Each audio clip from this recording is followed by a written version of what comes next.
Hello YouTube, Salivate Metal here, and you are about to embark on a journey with me, a 12-minute journey, about the story of not this soft-teak and cuddly kitty, but this, the silver, 35% silver nickel that I received in change at the dollar store. Yes, indeed.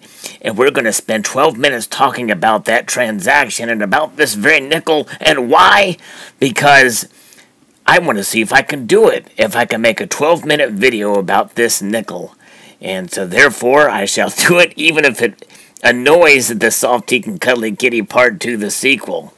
But let us begin. Where does the story take us? Where has this nickel been for all of these years? Well, first we have to understand the Jefferson nickel and how its creation in 1938 from Felix Schlag has propelled it into the pockets of millions of Americans at the time, coming off the tail end of the Great Depression and moving along towards war, as Hitler had invaded Poland in 1939, and Western Europe was under the threat of Nazi Germany. The Third Reich was on the move, and here we are in America, out of the war, until 1941 when Japan bombed Pearl Harbor. That's right. It fell like bombs on the heads of those in Pearl Harbor. Indeed. And so what happened is during World War II, the United States was forced to change the composition of the Jefferson nickel in order to meet with the high demands for the raw materials of nickel for the war effort. So in October of 1942, the 5-cent coin was issued with an alloy of 56% copper, 35% silver, and 9% manganese. But that still doesn't deter the Soft-Teak and Cuddly Kitty Part 2, the sequel, for showing some vague interest in it. But let's see how Soft-Teak and Cuddly Kitty Part 1, the original Fat Kitty, thinks of this very interesting nickel that has been circulated and worn through the passages of time. Well, it looks like the kitty is more interested in hygiene than a dirty old wart nickel. So I guess we will just have to see the kitty's rear end fade into the distance as we admire this beauty here. Very, very nice. Let's try one more chance here with the Soft-Teak and Cuddly Kitty Part 1, the original Fat Kitty.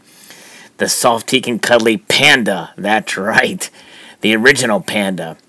So there is the nickel here. And so what happened from 1942 to 1945? Those are considered wartime nickels.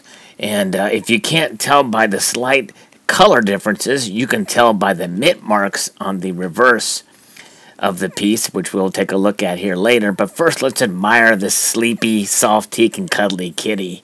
Ah, yes. It is a calming effect. 35% silver has quite the calming effect on the very soft and fat kitty. Yes, indeed it does. There it is.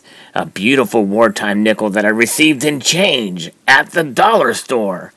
Because I shop at the dollar store because when I can save $1, that's $1 that I can add towards silver, where I would otherwise pay more at another store that sells things for more expensive prices. Yes, indeed. Very, very nice. And nice to have this wartime nickel that I received in change. And so the other distinguishing aspect, of course, the mint mark.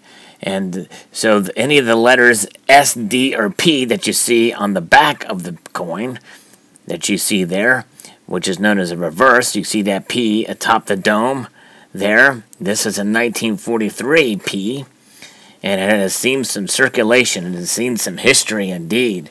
History that it appears a Soft-Teak and Cuddly Kitty Part 1 is not interested in. Yea, though the kitty is surrounded by plenty of toys, it appears this very nice nickel does not garner the attention of this fat cat. But that's okay, because it has garnered your attention, and I'm hoping that you will stick with me through the rest of this video as we continue to talk about the transaction that I will dramatize just by commentary. I won't do like Losing Louie did and actually act it out, but I will tell you about what happened here. So we now know that these are 35% nickel, And these wartime nickels circulated. The metal alloy used to produce the coins oxidized. The nickels could be recognized by their unique off-colored surface. So as the price of silver increased, the distinctive coins were worth more than their designated 5 cents and quickly diminished from circulation. David Guns, in his book Profitable Coin Collecting, noted that the value of silver within the wartime coins. And one example he wrote, at the height of the silver boom in 1980, when the price of silver topped $48 an ounce, each nickel was intrinsically worth $2.70. Today, with silver priced at around $20 an ounce, they are worth quite a bit less, solely on their silver content. Very nice indeed. So this was the second issue, the second year of issue of this particular coin. As we drag it across the carpet to get a better look here. Ah, yes, indeed. Very nice. The look of silver against the carpet is quite an attractive and appealing measure, I do believe, and you believe as well. So there it is, in the raw. We're out in the field. We are experiencing this raw, riveting nickel made of silver. No nickel at all in this one because it was used for the war effort. And here we have a good view of the obverse and reverse. Very, very nice indeed. Beautiful coin.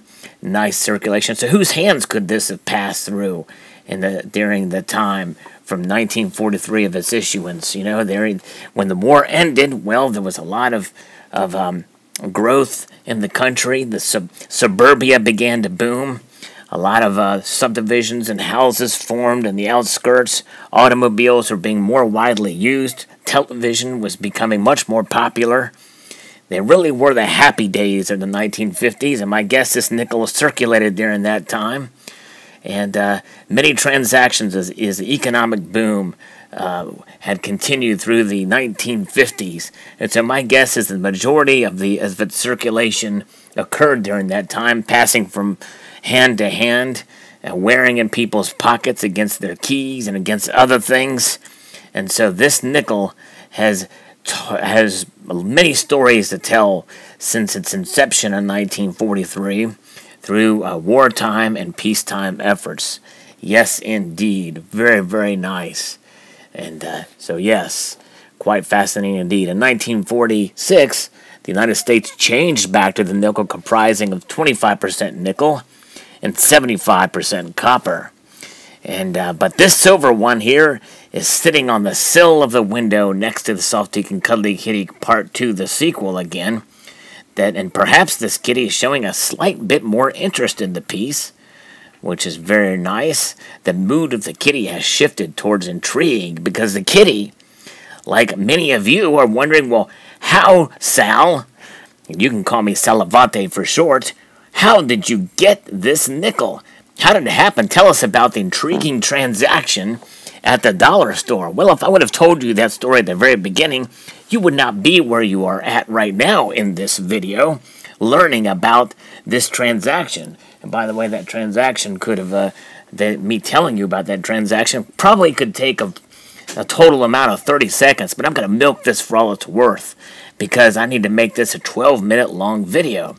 So as the nickel rests upon the paw of the very Soft-Teak and Cuddly Kitty, Part 2, the sequel, let us recollect together the dramatization of how this nickel came into my hands. Well, I was buying some snacks at the dollar store, and I was shopping around, seeing if there's my favorite cookies that were there. These are nice, sweet chocolate cookies that I just have to have. And yes, they're not necessary. No, they're not healthy for me, but they taste great. And so I picked these things out, and they only cost me $1. So when I go to purchase these cookies, well, there's some tax involved when you make a purchase like that. So when you buy something for $1, you have to pay the state sales tax. And that's what I did. And so when I went through the line, I was the next person. I was only one person in front of me in line. And I didn't know what was in the drawer of that cashier. I wasn't even thinking about that. And normally I do think about that. Well, I wonder what kind of changes in the drawer. Maybe I'll get something neat.